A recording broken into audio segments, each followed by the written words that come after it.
Vamos orar? Pai de toda graça, é a Tua palavra.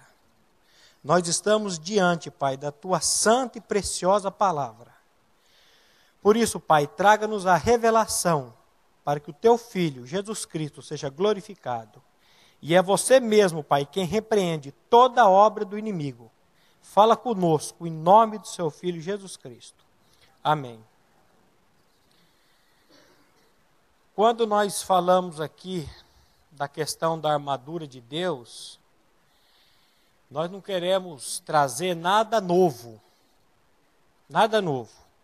nem uma nova doutrina, mas somente levar os irmãos e as irmãs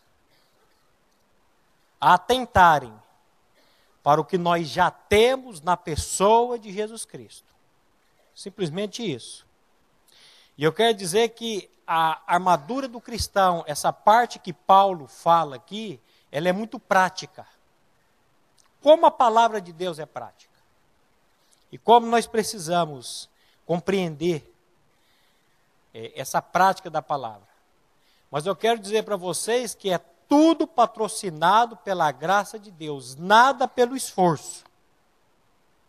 Aliás, a graça que levou Paulo a fazer. Ele vai dizer, eu trabalhei mais do que todos. Todavia não eu, mas a graça de Deus em mim, ou a graça de Deus que estava comigo. Então, a graça bíblica, a graça de Deus, ela nos leva a fazer. A graça de Deus não é algo estático. Às vezes eu vejo pessoas dizendo, não, eu estou na graça, eu creio na graça, mas está estático, está parado. E quando eu olho para a graça na Bíblia, a graça é algo que nos faz caminhar, nos faz evoluir, nos faz andar.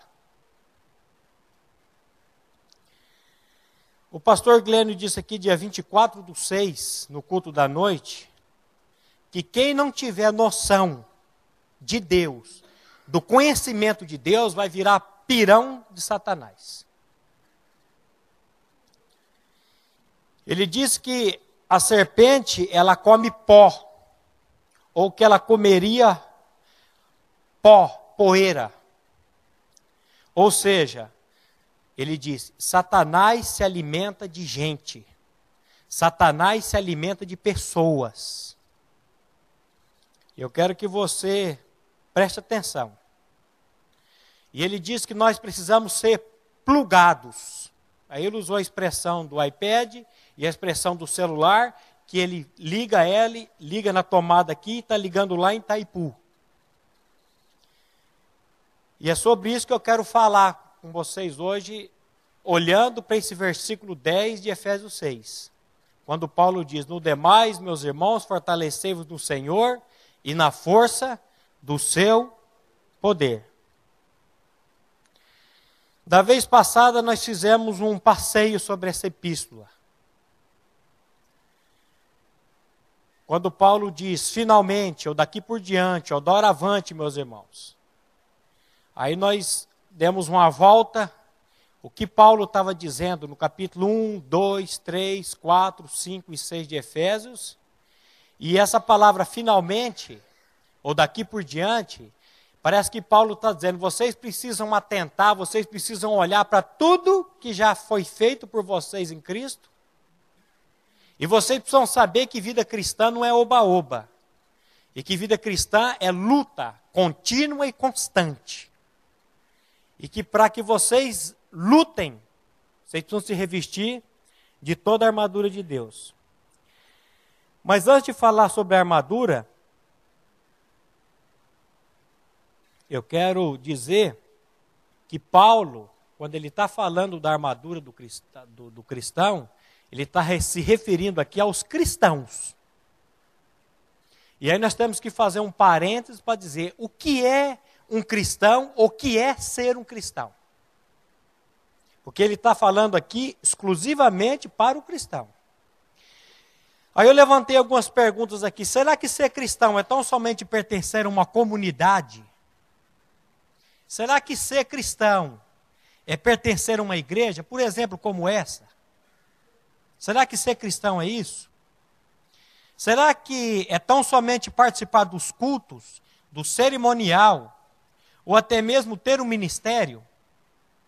Será que ser cristão é tão somente deixar de fazer determinadas coisas pelo nosso esforço próprio? Será que ser cristão é tão somente levantar as mãos e aceitar a Cristo? Será que ser cristão é tão somente ser batizado nas águas? E eu quero dizer para vocês que ser cristão é muito mais do que isso. Aliás, você pode fazer tudo isso que eu disse aqui e ainda não ser um cristão genuíno. Ainda não ser um cristão biblicamente falando. O Maurício hoje, pela manhã no boletim, ele falou sobre testemunhos pessoais ou testemunhas vivas, é o título. E eu quero dizer para vocês, vale a pena, quem não esteve aqui, abaixar e ouvir depois desse estudo. Testemunhas pessoais ou testemunhas vivas. Ele disse, qual é a maior estratégia do evangelismo? Qual é a maior estratégia hoje do evangelismo? Como que você e eu podemos evangelizar hoje? Qual é a maior estratégia? Aí ele disse, ser testemunho. Ou ser testemunha de Cristo. Isso é evangelismo prático. É aquela frase que nós já ouvimos aqui. Pregue o evangelho, se necessário for, use palavras. O que significa isso? As pessoas estão olhando para a sua vida e para a minha vida. E quando as pessoas estão olhando para as nossas vidas, eles estão enxergando a pessoa de Cristo nas nossas vidas. E foi muito prático o estudo dele. Agora, ser cristão é sair de um estado de morto espiritual para um estado de vivo espiritual. E tudo isso pela graça de Deus. Lá em Efésios 2:1, Paulo vai dizer, Ele vos deu vida, estando vocês mortos em delitos e pecados. Quando nós estávamos mortos em delitos e pecados, Deus nos deu vida. E Ele nos deu vida onde? Juntamente com Cristo. Juntamente com a pessoa de Cristo. Então, ser cristão, biblicamente falando, é perder a vida adâmica e ganhar, pela graça de Deus, a vida de Cristo. Maurício, então me dá um texto bíblico para que eu possa compreender isso. Aí eu dou um texto bíblico que para mim é o da minha preferência. 1 João 5, versículo 11 a 13. Eu creio que é um dos textos claros para que você possa compreender o que é ser um cristão. 1 João 5, de 11 a 13. Testemunho, e o testemunho é este, que Deus nos deu a vida eterna, e esta vida está no seu Filho. Aquele que tem o Filho tem a vida, aquele que não tem o Filho de Deus não tem a vida. Estas coisas vos escrevi, a fim de saberdes que tendes a vida eterna, a vós outros que credes em o nome do Filho de Deus. Ter o Filho de Deus vivendo em você é ser cristão. Ele diz, o testemunho é este. Deus nos deu a vida eterna. E a vida eterna está em seu Filho, é uma pessoa. Não é um sistema, não é uma denominação. Não é uma religião, mas é uma pessoa. Aí ele diz, quem tem o Filho, tem a vida. Quem não tem o Filho de Deus, não tem a vida. E aí ele termina dizendo, essas coisas eu vos escrevi para que saibais que tendes a vida eterna. Aí ele fala, a vós outros os que credes no nome e na obra que Jesus executou lá na cruz do Calvário por você e por mim. Porque a palavra de Deus era clara quando ela diz, a alma que pecar, essa terá que morrer. O salário do pecado é a morte. Por que Cristo morreu se ele não tinha pecado? Ele morreu no seu lugar e no meu lugar, só que, quando ele morreu lá naquela cruz, ele mesmo disse, e eu quando for levantado da terra, atrairei todos a mim. E quando ele morreu lá naquela cruz, há mais de 2000 anos atrás, ele atraiu o seu pecado, a sua natureza, no corpo santo dele. E você morreu juntamente com ele. e ressuscitou juntamente com ele. Quando você conhece essa obra e você clama a Deus, ao Espírito Santo de Deus, por revelação, aí o Espírito Santo vai trazer revelação no seu coração e aí você vai se tornar um cristão pela graça de Deus. Então isso aqui é só um parênteses. Porque Paulo, quando ele está falando da armadura, ele está falando para os cristãos e cristãos somente. E nós temos que tomar cuidado. Porque ser cristão é passar por uma experiência de novo nascimento. Uma experiência de inclusão no corpo de Cristo. E não numa experiência de igreja ou qualquer outra coisa. Nada daquilo que eu disse aqui, o que é ser cristão. E muito menos de proselitismo. De você sair da sua religião e vir para mim, ou sair de uma a outra. Mas é ter essa experiência e só Deus pode fazer, só o Espírito pode trazer essa revelação nos nossos corações. Mas eu quero que vocês atentem para o que o Espírito Santo de Deus está dizendo aqui em Efésios, por meio do apóstolo Paulo. Porque eu quero dizer para vocês que vida cristã tem lutas. O pastor Eric disse aqui ainda há pouco. Vida cristã tem guerras contínuas e constantes. Eu disse ontem no estudo lá na Modelex. Vocês vão me ouvir muito dizendo essa palavra. Lutas contínuas e constantes. O nosso inimigo é sutil e fugaz. E não devemos ignorar os seus ardis, diz a palavra. Não ignorar os ardis de Satanás. Por que hoje na igreja está essa fedentina do inferno no meio cristão? Eu pergunto para você. Por que dentro da igreja cristã hoje está essa bagunça, entre aspas? O pastor Glenn diz que nós temos que falar por parábolas. Então eu estou tentando falar um pouco aqui por parábolas. Irmão zangando com irmão. Irmão brigando com irmão. Irmão falando mal do outro irmão. Irmão dizendo, eu morro, mas não perdoo o fulano. Por que será? Eu creio que falta conhecimento e entendimento da obra de Cristo.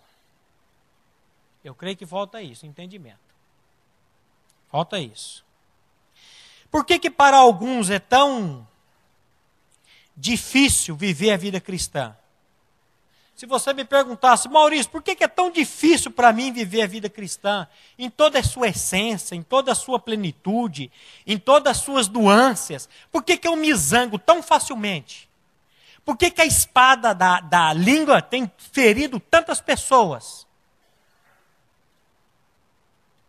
Por que quando eu sou contrariado, confrontado, eu vou logo explodindo? Por que eu não tenho paciência para com as pessoas? Por que eu não tenho paciência para com os meus? Sabe por quê? Porque você e eu não estamos atentando, não estamos vendo, não estamos percebendo que nós estamos numa batalha, numa guerra e numa luta contínua e constante. Augusto Nicodemos Lopes, na introdução do livro dele, O que você precisa saber sobre batalha espiritual, excelente livro, que vai mostrar o que é batalha espiritual, do ponto de vista bíblico, não do ponto de vista do mundo e essa lambança que está no mundo hoje aí. Mas ele diz uma coisa interessante aqui no prefácio. Se hoje eu pedisse para alguns crentes que pintassem um quadro representando o que seria a vida cristã, é bem possível que surgisse quadros como aquele que nos mostra as pegadas de Jesus na areia da praia, nos carregando em seus braços nos momentos mais críticos de nossas vidas.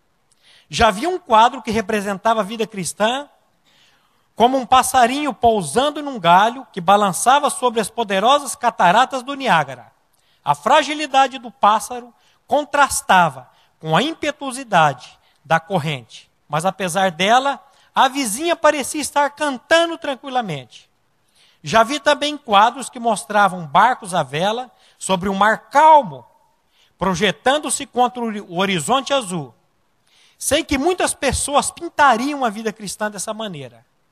Mas quantos pintariam a vida cristã como um campo de batalha? Com armas e instrumentos de guerra, trincheiras, sentinelas, vigiando, soldados correndo de um lado para o outro sob as ordens de um comandante? Quantos representariam a igreja com I maiúsculo? Não igreja, a denominação, mas a igreja, corpo de Cristo. Como um exército envolvido numa luta sangrenta e cruel? Creio que não muitos. Apesar de ser exatamente essa descrição que o apóstolo faz da igreja, em Efésios 6, do versículo 10 a 20. O texto lá que nós lemos diz assim: porque a nossa luta não é contra o sangue e a carne, e sim contra os principados e potestades, contra os dominadores. Essa palavra dominadores no grego é cosmocrátares, deste mundo tenebroso, contra as forças espirituais do mal nas regiões celestes.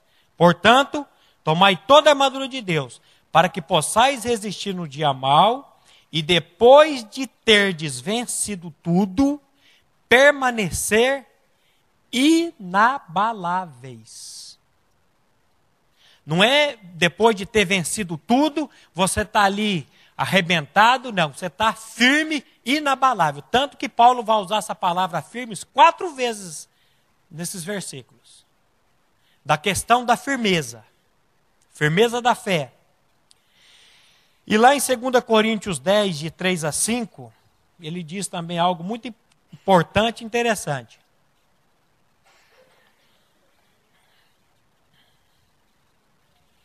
Segunda Coríntios 10, de 3 a 5.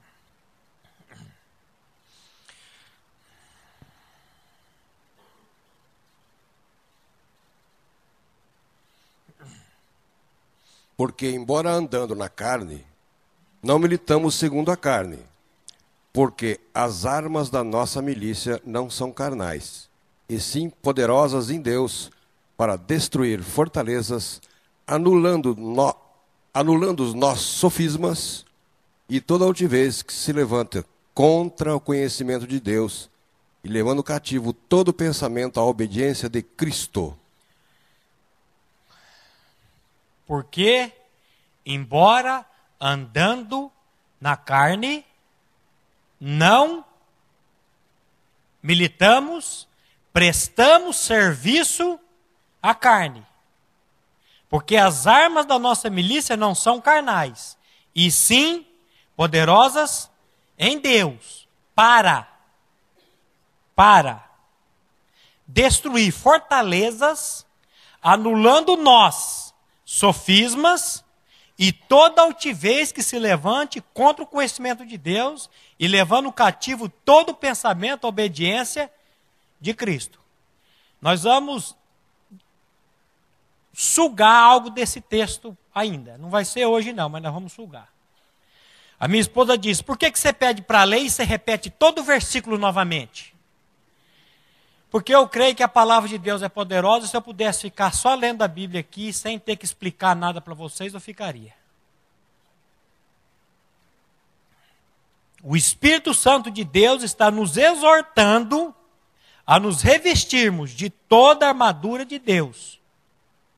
Muitas vezes não temos o conhecimento que estamos numa batalha, num combate, que não é contra carne e sangue. E muitas vezes nós estamos pintando a vida cristã como o Nicodemos está dizendo aqui. Um barco à vela, aquela coisa bonita, e não como um campo sangrento de batalha.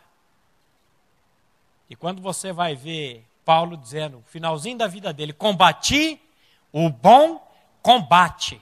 Combate, luta, guerra, batalha, exatamente. Encerrei a carreira e guardei a fé. Olha o que sobra. Olha o que vai sobrar. É a fé. Vida cristã não é pesada no sentido de algo inalcançável. Não consigo, não vou alcançar isso jamais. Aliás, Jesus disse que o ladrão vinha para roubar, matar e destruir. Mas ele disse, eu vim para que vocês tenham vida e vida em abundância. Vida em abundância. Aí a pergunta que eu faço para você, e quando eu faço para você, ela volta para mim. A vida cristã que eu tenho dito, que eu tenho proclamado e que eu tenho vivido, é uma vida cristã abundante? É uma vida cristã vitoriosa? E se não é, por que não é? Aonde que está o problema?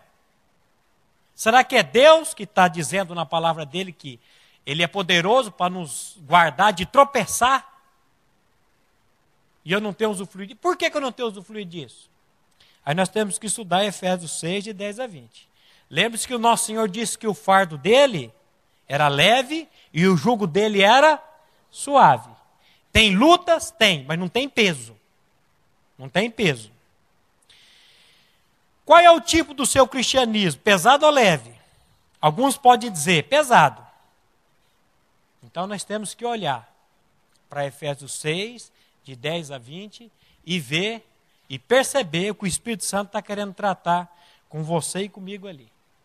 A minha Bíblia e a sua Bíblia vai dizer assim, lá em Jeremias, o meu povo fez duas, Deus dizendo para você e para mim, o meu povo fez duas maldades. Quais? A mim me deixaram manancial de águas vivas e cavaram para si mesmos cisternas rotas, quebradas, que não pode ajuntar água. É ele que está dizendo. Se nós temos em nós essa nova vida, a pergunta que nós temos que fazer é como que eu posso manter essa vida? Como que eu posso usufruir desse poder que a Bíblia diz que emana dessa vida? Porque a Bíblia diz que todos os tesouros da sabedoria e do conhecimento estão ocultos em uma pessoa. E essa pessoa chama-se Cristo. Como que eu posso? Eu tenho até medo de falar essa palavra. Eu até coloquei entre parênteses aqui. O posso e o aumentar. Mas como que eu posso me tornar cada vez mais forte no Senhor e na força do seu poder? Como que eu posso aumentar esse poder que está em mim? Que poder que é esse? A vida de Cristo. Está aqui. E por que eu não tenho usufruído disso? Dessa divina semente que a Bíblia diz que está em você e em mim. Mais um texto, 1 João 3. O estudo hoje tem 4.961 palavras. Nós estávamos falando ontem, no estudo, quando Paulo estava pregando, e à meia-noite Eutico caiu da janela do 3º andar e morreu. E aí Paulo foi lá e ressuscitou o homem. E o engraçado é que depois ele continuou pregando até o sol, até amanhecer o dia. 1 João 3,9. Todo aquele que é nascido de Deus não vive na prática do pecado, pois o que permanece nele é a divina semente. Ora, esse não pode viver pecando, porque é nascido de Deus. Não significa que essa pessoa nunca mais vai pecar. Mas isso significa que essa pessoa não peca mais como hábito, como algo natural. Olha o que ele está dizendo. Todo aquele que é nascido de Deus não vive na prática do pecado. Por quê? Porque o que permanece nele é a divina semente. Ora, esse não pode viver pecando ou viver na prática do pecado. Por quê? Porque é nascido de Deus. E por que não pode viver na prática do pecado? Porque agora essa pessoa é nascida de Deus.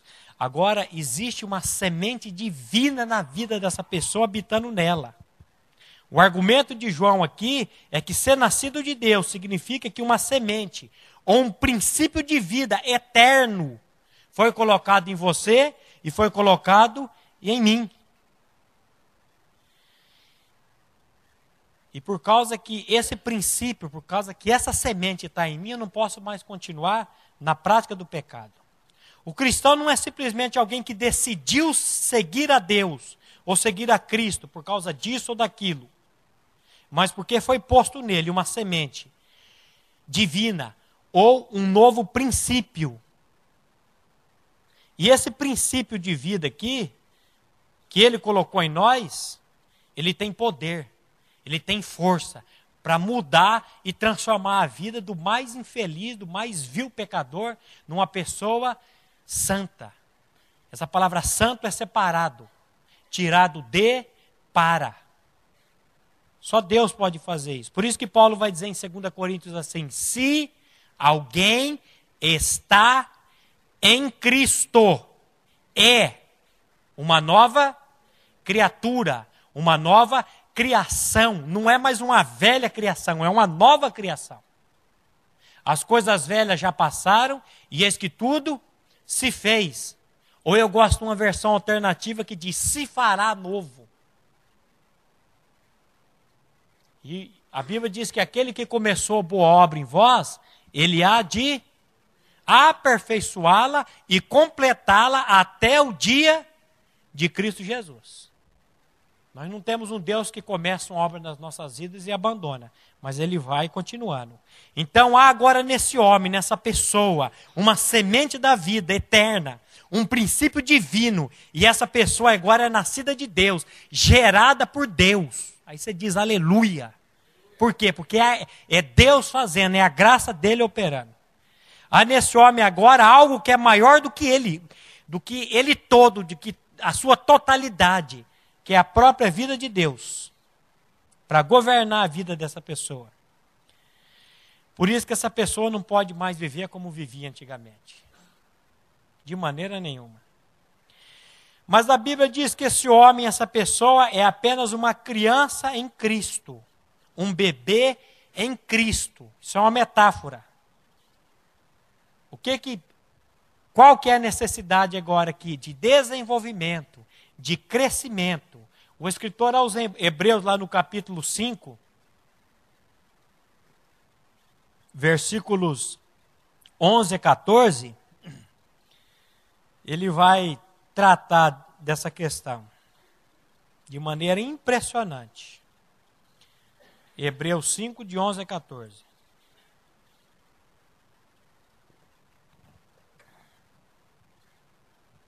A esse respeito, temos muitas coisas que dizer e difíceis de explicar, porquanto os tendes tornado tardios em ouvir. Pois, com efeito, quando devíeis ser mestres, atendendo ao tempo decorrido, tendes novamente necessidade de alguém que vos ensine de novo quais são os princípios elementares dos oráculos de Deus. Assim, vos tornastes como necessitados de leite e não de alimento sólido. Ora, todo aquele que se alimenta de leite é inexperiente na palavra da justiça, porque é criança. Mas o alimento sólido é para os adultos, para aqueles que, pela prática, têm as suas faculdades exercitadas para discernir não somente o bem, mas também o mal. Estamos tratando hoje aqui como nos fortalecer no Senhor e na força do seu poder. A esse respeito, diz o escritor aos Hebreus, tenho muitas coisas que dizer e difíceis de explicar, porquanto vos tende tornados tardios em ouvir. Olha o que ele está dizendo aqui. Eu tenho coisas para dizer para vocês, difícil de explicar, mas o problema de vocês é que vocês têm se tornado tardios em ouvir.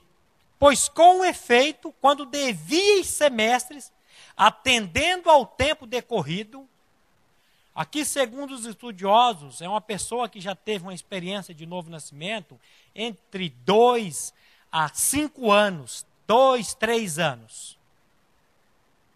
A pessoa conheceu a palavra e já tem 2, 3 anos de experiência de vida cristã.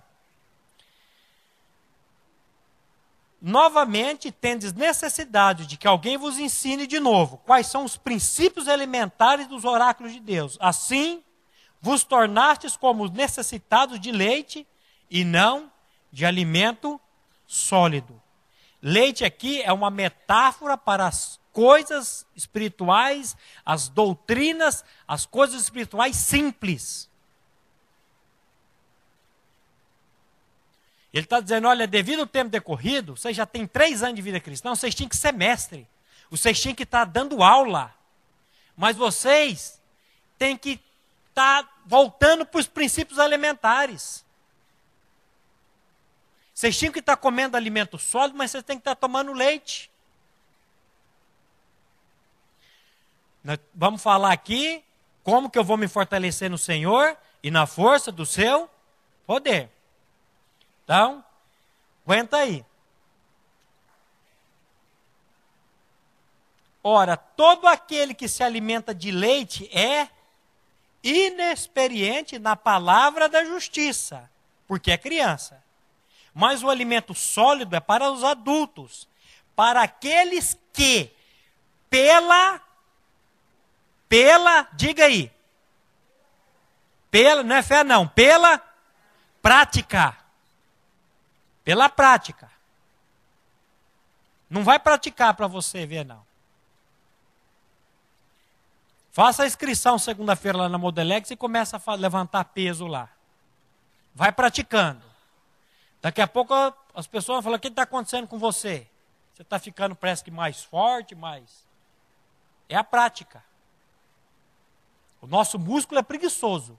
Mas se você começar, depois eu desconto lá, viu, Odir? Se você começar, ele vai aumentar. Só que o grande segredo da musculação não é a musculação em si, mas a alimentação. Você precisa fazer uma alimentação rica em proteína. E se você fizer uma alimentação rica em proteína e exercício físico, não tem como não se desenvolver. Não tem como. E nós vamos mostrar aqui hoje como que eu vou me fortalecer no Senhor e na prática... fortalecer no Senhor e na força do seu poder. Como na prática que eu vou fazer isso? Eu preciso me alimentar. Preciso comer e beber. Deixa eu voltar que eu já estou pulando lá. Então ele está dizendo aqui, mas o alimento sólido é para os adultos, para aqueles que pela prática têm as suas faculdades exercitadas para discernir não somente o bem, mas também o mal. Aí você tem um discernimento.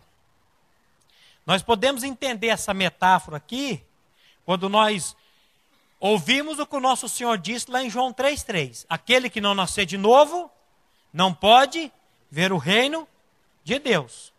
Então, quando você nasce de novo, você é um bebê em Cristo, que precisa crescer e desenvolver-se. Desenvolver-se. E como que esse bebê vai desenvolver-se? Comendo e bebendo. Do que um recém-nascido mais necessita hoje? Comida e bebida. Ou seja, alimento, nutrição. Se você quer ver que o seu filho ser uma criança sadia, um adolescente e um homem, ele precisa de alimento. Agora, a pergunta que eu faço para você é a seguinte: do que você e eu precisamos nos alimentar para crescer na vida cristã? De Cristo. A palavra é a chave. Precisamos de Cristo. Aonde nós encontramos Cristo? João 5, 39 e 40. Veja o que Jesus está dizendo aí. Veja o que ele está dizendo aí.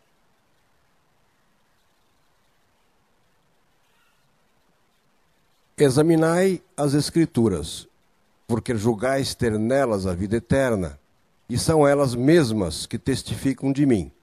Contudo, não quereis vir a mim para terdes vida. Examinais, Jesus dizendo, examinais as Escrituras, porque julgais, vocês julgam ter nelas o quê? A vida eterna. e são estas mesmas escrituras que testificam de mim. Contudo, não quereis vir a mim para terdes vida.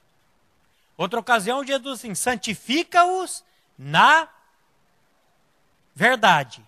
A tua palavra é a verdade. Lá em João 6 ele vai dizer assim, as palavras que eu vos digo são espírito e são vida. Espírito e vida. São vida ou não são vida?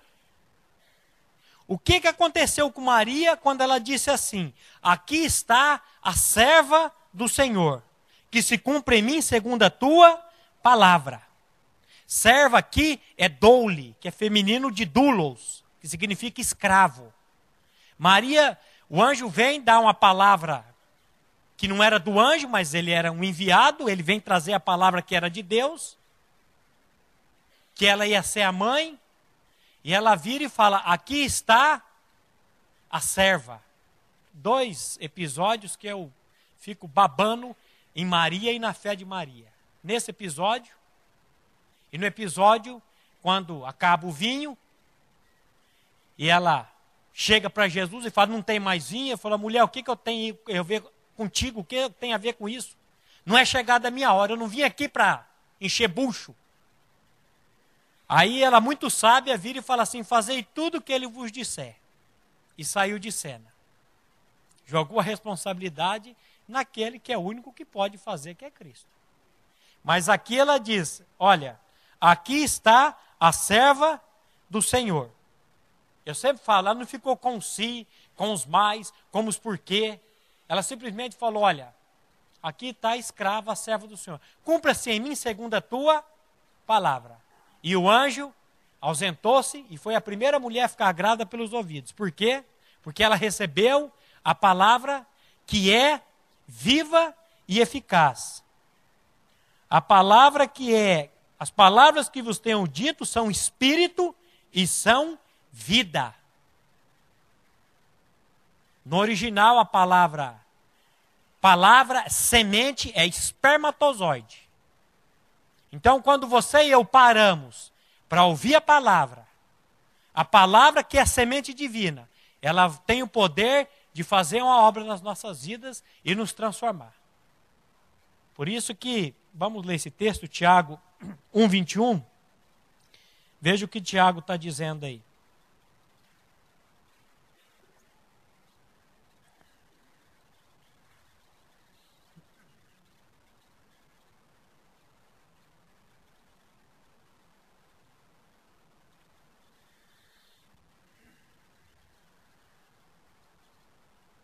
Portanto, despojando-vos de toda impureza e acúmulo de maldade, acolhei com mansidão a palavra em vós implantada, a qual é poderosa para salvar a vossa alma. Portanto, despojando-vos de toda impureza e acúmulo de maldade. Existe na vida sua e minha uma coisa chamada impureza e acúmulo de maldade, acúmulo de mal. Aí Tiago está dizendo, por isso vocês têm que acolher, receber, de que maneira? Com mansidão, a palavra em vós enxertada ou implantada, a qual é poderosa, dunamai. Poderosa para quê? Para salvar as vossas, ou a vossa alma. O que é alma? Mente, emoção e vontade. Aqui Tiago está falando para quem já teve uma experiência de novo nascimento, viu? Que agora que você nasceu de novo, você precisa acolher a palavra, você precisa receber a palavra, você precisa estudar a palavra, você precisa se alimentar da palavra. Daqui a pouco nós vamos ver quando Jeremias vai dizer, achadas as tuas palavras, eu logo as comi. Você precisa comer, se alimentar da palavra. O irmão disse aqui, o que eu preciso para crescer? Da palavra. E a palavra testifica de uma pessoa. E essa pessoa é Cristo. Lê o versículo 22, já que está aí. Tiago 1:22.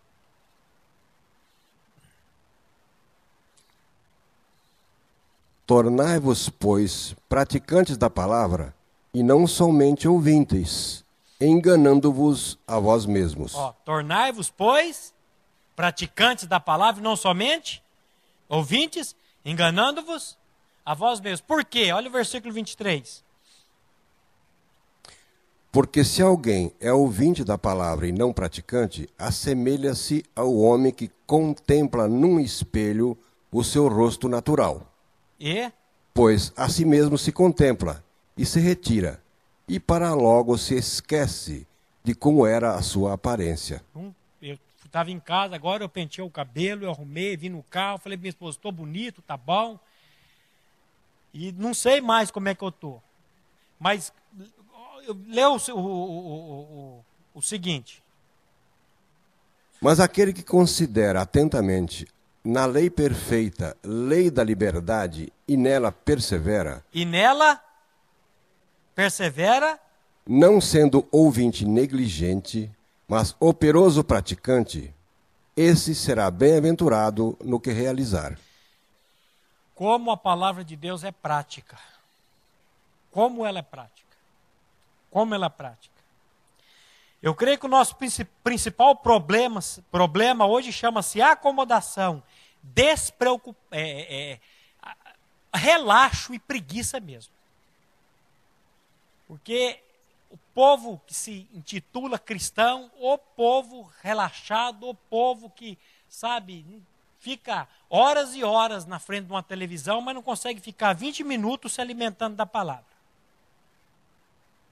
Hoje, a igreja chamada cristã tem muita ortodoxia, mas pouca ortopraxia. O que é ortodoxia? É você ter a doutrina correta. E o que é a ortopraxia? É você ter a prática correta. Tem que ter um equilíbrio. Às vezes a pessoa tem a doutrina do novo nascimento só como uma doutrina. Às vezes a pessoa tem, eu estou crucificado com Cristo só como uma doutrina, e está guardado ali como uma doutrina. Mas não é algo prático na vida dele, não é algo real na vida dele. A pessoa diz, não, eu sou muito ortodoxo, mas nem um pouco ortoprático. Eu gosto, mas não... Então você é aquela pessoa que construiu a casa sobre areia. É isso que ele vai dizer aqui. O pastor Érico fez um estudo aqui dia 8 pela manhã, tratando justamente dessa questão, da ortodoxia com a ortopraxia. E desse equilíbrio, tratando da questão do amor, que uma das grandes marcas do cristão deveria ser o amor, o perdão. Essa semana um irmão querido estava falando que ele foi em um certo lugar e encontrou lá um outro cristão, que é cristão desde berço, e ele teve um revés na vida dele, e ele estava revoltado com o que aconteceu, e ele usou uma expressão assim, rapaz, o cara estava bufando igual o touro do Pica-Pau. Aí eu fiquei lembrando do desenho do Pica-Pau para lembrar do touro, aí lembrei. E ele dizia, eu não perdoo, e eu morro e não perdoo. E eu falei, eu conheço esse irmão, e eu vou me encontrar com ele ainda, eu vou dizer, irmão, vem aqui um pouquinho. Você está confessando tanta palavra, você se diz um cristão, e você não tem nada desse Cristo, desse cristianismo? Esse Senhor que disse, olha, você tem que perdoar, quando Pedrão chegou para ele, até quantas vezes deve perdoar meu irmão? Até 7 vezes? Jesus falou, não digo 7, mas 70 vezes 7 ao dia. A mesma falta. E um revezinho você não pode perdoar, você realmente não pode perdoar. É Cristo em você que tem que perdoar. Você tem que pedir para que Cristo capacite você a perdoar esse irmão. Então é muita ortodoxia, mas não tem prática. Não tem prática. O Maurício disse hoje de manhã também dessa questão do saber, mas também viver. Você precisa saber, o Maurício Mantovani, você precisa saber. Vocês estão pensando que Vocês estão pensando que é eu? Não. O Maurício de manhã falou dessa questão. Não é o saber, mas é o viver. Ele falou do equilíbrio que todos nós precisamos. Ele falou do sermos, de Atos 1:8. Depois ele falou do sabermos, do Romanos 6:6. E depois ele falou do fazermos, de Efésios 2:10. Tem aqui um equilíbrio perfeito. Mas às vezes a pessoa fica só na doutrina e não na prática. Quando você pega Efésios 6, Paulo está despejando ali doutrina. Ele vem despejando doutrina. Porque as pessoas não estavam entendendo. Porque ele disse, onde abundou o pecado, superabundou a graça. Ele falou, então vamos pecar bastante, que quanto mais eu pecar, mais graça eu vou ter. Aí no 6:1 ele vai responder, gente, vocês estão entendendo o negócio às avessas. Que diremos, pois, permaneceremos no pecado para que a graça seja mais abundante? De modo nenhum. Como viveremos no pecado nós que para ele morremos? E aí ele começa com a doutrina. Ou não sabeis, ou ignoreis, que todos quantos fomos batizados em Cristo, ele vai falar que morremos em Cristo, que o nosso velho homem foi crucificado com Cristo. Mas quando chega no versículo 12, há uma mudança da doutrina para a prática da doutrina. Por isso, portanto, não reine o pecado no vosso corpo mortal. Por isso que já aconteceu aqui, ó. Você foi batizado no corpo de Cristo, o seu velho homem foi crucificado com Cristo, você foi justificado pela morte em Cristo Jesus. Por causa disso, o pecado não pode continuar permanecendo no corpo de vocês, porque agora vocês são novas criaturas em Cristo Jesus. Mas há muita doutrina disso na cabeça. Mas nenhuma prática. Porque sabe quem que vai levar você e a minha prática? É o Espírito Santo. Mas nós não queremos nos humilhar diante da poderosa mão de Deus, não queremos clamar a Ele para que Ele venha fazer uma obra nas nossas vidas. Aí você não vai ter.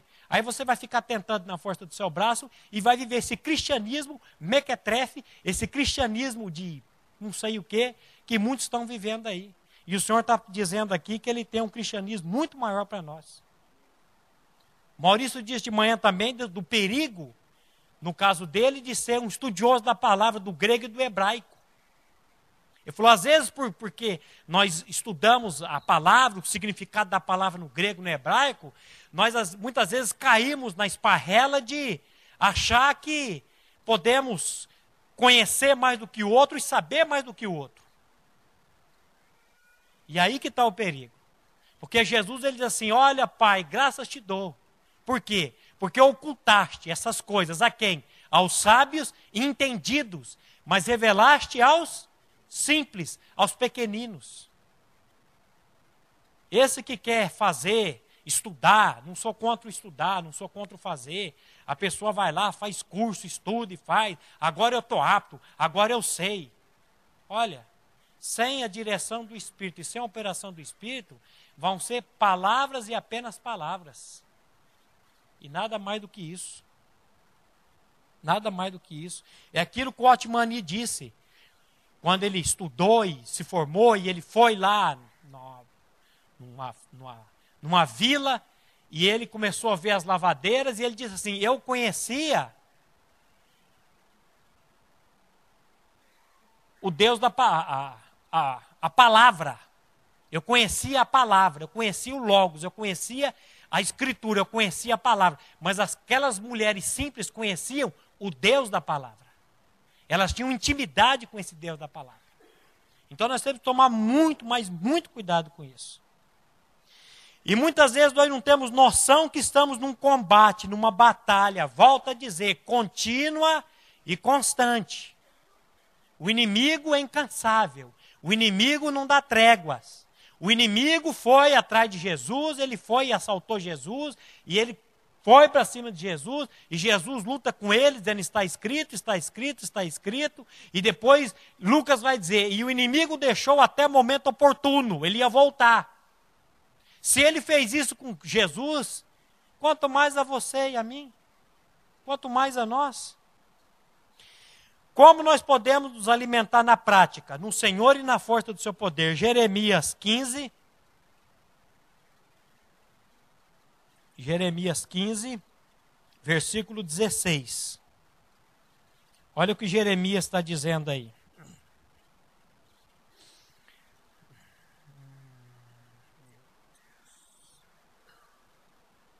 Jeremias 15, 16. Achadas as tuas palavras, logo as comi. As tuas palavras me foram gozo e alegria para o coração, pois pelo teu nome sou chamado, ó Senhor, Deus dos exércitos. Achadas as tuas palavras, logo as comi. Akal, no hebraico, essa palavra, que significa devorei, alimentei. As tuas palavras me foram gozo e alegria para o coração. O coração aqui está se referindo ao homem interior, a mente, a vontade, a alma. Pois pelo teu nome sou chamado, ó Senhor Deus dos exércitos. Provérbios 4, 23 vai dizer assim, porque tudo que se deve guardar, guarda o teu coração, porque dele procede as fontes da vida. Jesus falou assim, a boca fala do que o coração está cheio. Eu lembro de um pregador, não lembro o nome dele agora, que ele disse, certa feita, o seguinte, ou este livro, a Bíblia, te afasta do pecado, ou o pecado te afasta desse livro. Ou a palavra te afasta do pecado, ou o pecado te afasta da palavra. É duas uma. O que eu e vocês temos comido? Do que você e eu temos nos alimentado? O pastor Glênio disse aqui, contou a história alguns dias atrás aqui de uma família na região pobre da África, uma guerra que teve, não me lembro, que perderam tudo, não tinham o que comer, e pessoas começaram a morrer, e esse pai de família pegou todo dia, ele reunia a família, e ele abria a palavra de Deus, e ele começava a ler a palavra para a esposa e para os filhos,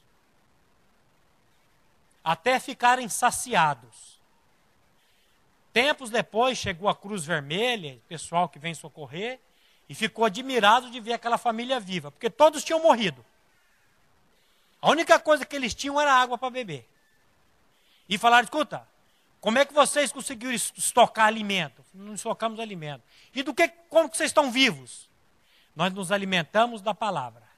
Eu abria a palavra todos os dias e lia várias vezes ao dia a palavra para minha família. Estavam magros? Estavam debilitados? Estavam, mas estavam vivos.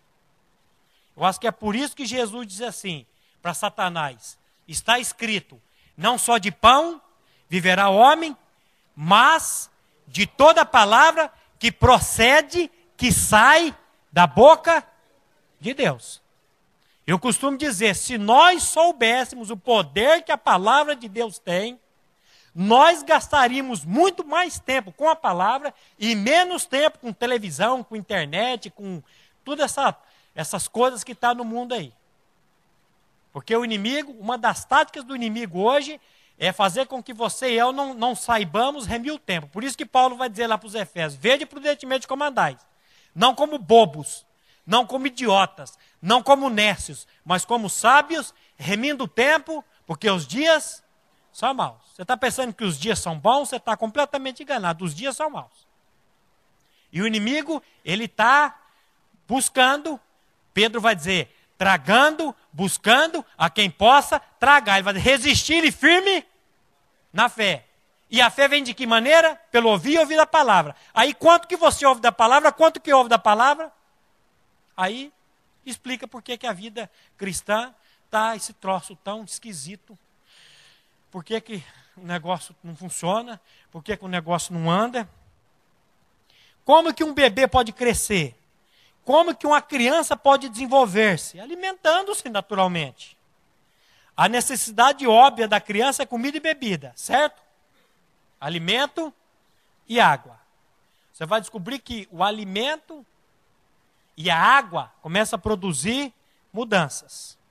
Eu sempre disse na minha ignorância assim, não, nasceu de novo, cresce. Se nasceu, cresce. Não dá comida para ver se cresce. Pega um recém-nascido e não dá comida para ver se ele vai crescer. Aí quando a gente olha na África, aquelas crianças subnutridas, mamando naquele seio daquelas mães que aquilo não é nem seio. Fica ali enganando a criança com aquelas cabeças subdesenvolvidas, aqueles corpos raquíticos. O que é aquilo? Por que não cresce? Porque não tem alimento. Então nós precisamos nos alimentar assim da palavra. Diariamente. E você pensa que na vida cristã é diferente? Você pensa que na vida cristã é diferente? Por isso que Paulo está dizendo que nós temos que nos fortalecer no Senhor e na força do seu poder. Poder. Eu disse aqui que quando nós nos tornamos cristãos, nós recebemos da própria mão de Deus força e poder, que é essa semente divina que foi implantada em nós. E agora preste atenção. Cabe a você e cabe a mim tomar medidas providenciadas pelo próprio Deus. Pelo próprio Deus. Para que nós possamos crescer, desenvolver. Você vai ver que esse é um ensino dos apóstolos, você vai ver que esse é ensino do próprio Jesus Cristo. Precisa de alimento. Vamos lá para João 6,35.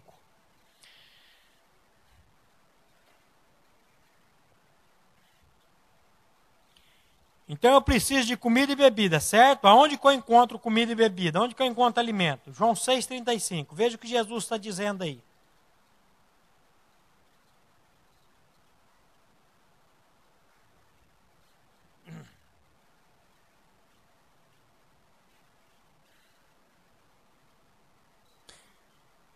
Declarou-lhes, pois, Jesus: Eu sou o pão da vida, e quem vem a mim jamais terá fome, e o que crê em mim jamais terá sede.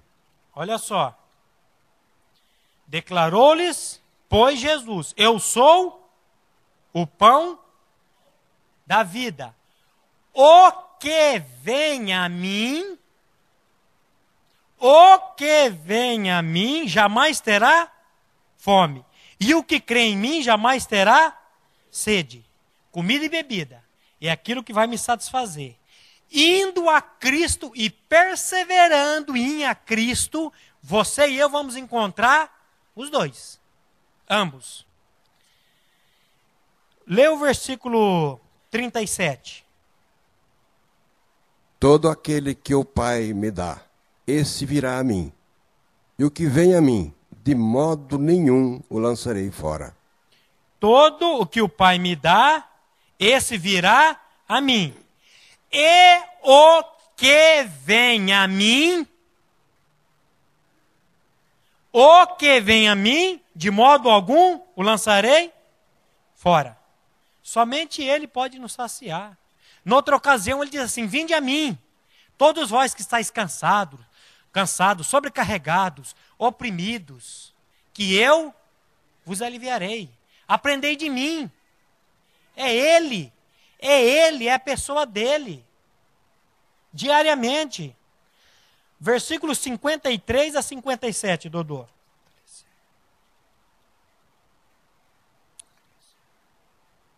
Respondeu-lhes Jesus: em verdade vos digo, se não comerdes a carne do Filho do Homem e não beberdes o seu sangue, não tendes vida em vós mesmos. Quem comer a minha carne e beber o meu sangue tem a vida eterna, e eu o ressuscitarei no último dia. Pois a minha carne é verdadeira comida, e o meu sangue é verdadeira bebida.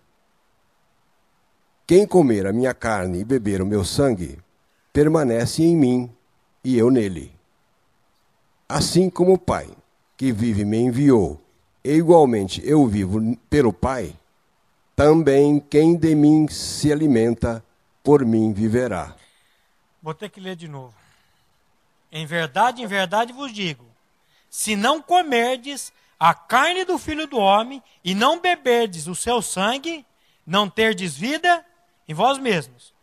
Quem comer a minha carne e beber o meu sangue tem a vida eterna, e eu o ressuscitarei no último dia. Pois a minha carne é a verdadeira comida e o meu sangue é a verdadeira bebida. Quem comer a minha carne e beber o meu sangue permanece em mim e eu nele. Assim como o Pai que vive me enviou, e igualmente eu vivo pelo Pai, também quem de mim se alimenta, por mim viverá. Mas o que alguns judeus responderam para Jesus? Volta para o versículo 52. 6,52. Disputavam, pois, os judeus entre si, dizendo: como pode este dar-nos a comer a sua própria carne? Aí eu pergunto para vocês, esses judeus estavam entendendo o que Jesus estava querendo falar? Não. Será que você e eu estamos entendendo o que a palavra de Deus quer dizer quando Ele está dizendo: no demais, meus irmãos, vocês precisam se fortalecer no Senhor e na força do seu poder? Ah, claro que eu estou. Tá nada. Tá nada. Você pensa que está. Nós estamos igual a esses judeus aqui. Ó. Olha o versículo 66 a 68. À vista disso, muitos dos seus discípulos o abandonaram e já não andavam com ele. Então perguntou Jesus aos 11: porventura quereis também vós outros retirar-vos? Respondeu-lhe Simão Pedro: Senhor, para quem iremos? Tu tens as palavras da vida eterna, e nós temos crido e conhecido que tu és o Santo de Deus. Olha só, Jesus está dizendo aqui que a sua carne é verdadeira comida e o seu sangue é verdadeira bebida. Ele não está falando de coisas materiais aqui, querido. Ele não está falando de canibalismo aqui. Ele está falando de questões espirituais aqui. Ele está usando aqui uma analogia. Aquela analogia que Paulo vai fazer. Vamos ler esse último texto para encerrar. 1 Coríntios 3, de 1 a 4. Quando ele chama os coríntios de crianças, em virtude da infantilidade deles, para com as coisas de Deus. Às vezes eu vejo pessoas fazendo cada pergunta, eu falo: meu Deus do céu, não acredito que esse cara está fazendo essa pergunta para mim. Crente velho de igreja fazendo essa pergunta para mim. Eu não acredito num negócio desse. 1 Coríntios 3, de 1 a 4. Eu, porém, irmãos, não vos pude falar como a espirituais, e sim como a carnais, como a crianças em Cristo. Leite vos dei a beber, não vos dei alimento sólido, porque ainda não podíeis suportá-lo, nem ainda agora podeis, porque ainda sois carnais. Porquanto, havendo entre vós ciúmes e contendas, não é assim que sois carnais e andais segundo o homem? Quando, pois, alguém diz: eu sou de Paulo, e o outro: eu de Apolo, não é evidente que andais segundo os homens? Quem é Paulo? Quem é Apolo? Ministros pelos quais crestes. Ele vai dizer: eu preguei, Apolo regou, mas quem dá o crescimento? Você vê a infantilidade desse povo aqui? Olha, eu, porém, irmãos, não vos pude falar como a espirituais, e sim como a carnais, como a bebezinhos em Cristo. Leite vos dei a beber, e não vos dei alimento sólido, porque ainda não podeis suportá-lo. Nem ainda agora podeis, porque ainda sois carnais. Portanto, havendo entre vocês ciúmes e contendas, não é assim que sois carnais e andais segundo os homens? Ele está dizendo aqui, ó. Ciúme, contenda, rixa, briga. Vocês são crianças, vocês são bebê. Pena que o tempo estourou, faltava mais um pouquinho. Mas nós vamos caminhando nisso que Paulo está dizendo. Nem entramos na armadura ainda, nem entramos no cinto, que é a palavra. A palavra que tem que estar embrulhada, que tem que estar guardada dentro de nós. E a palavra aqui é a totalidade do Evangelho. Não falamos da couraça, das sandálias, que são as 3 peças fixas. E depois tem as 3 não fixas, que é o capacete, que é onde mais o inimigo ataca, os dardos inflamados do maligno na mente. Quantas pessoas são atacadas diariamente pelos dardos inflamados do maligno, mas que capacete, que coisa nenhuma. E o inimigo tem entrado na vida, tem feito um sarapatel, tem feito um fuzuê danado, e a pessoa não sei. Que o Senhor, na sua infinita graça e misericórdia, venha nos trazer revelação. Que o Espírito Santo de Deus venha abrir os olhos do nosso entendimento e os olhos do nosso coração, para que nós possamos compreender o que Paulo está querendo dizer por intermédio do Espírito Santo, em Efésios 6, de 10 a 20. Para que o nome dele seja glorificado nas nossas vidas. A mensagem que você acabou de assistir faz parte do Ministério de Comunicação Palavra da Cruz. Temos um grande acervo de estudos bíblicos em áudio e vídeo.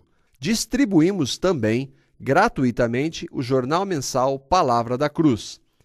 Entre em contato conosco pelo fone fax 0 operadora 43 3322 3037 ou pelo e-mail com@palavradacruz.com.br. Visite-nos também pelo site www.palavradacruz.com.br. Graça e paz.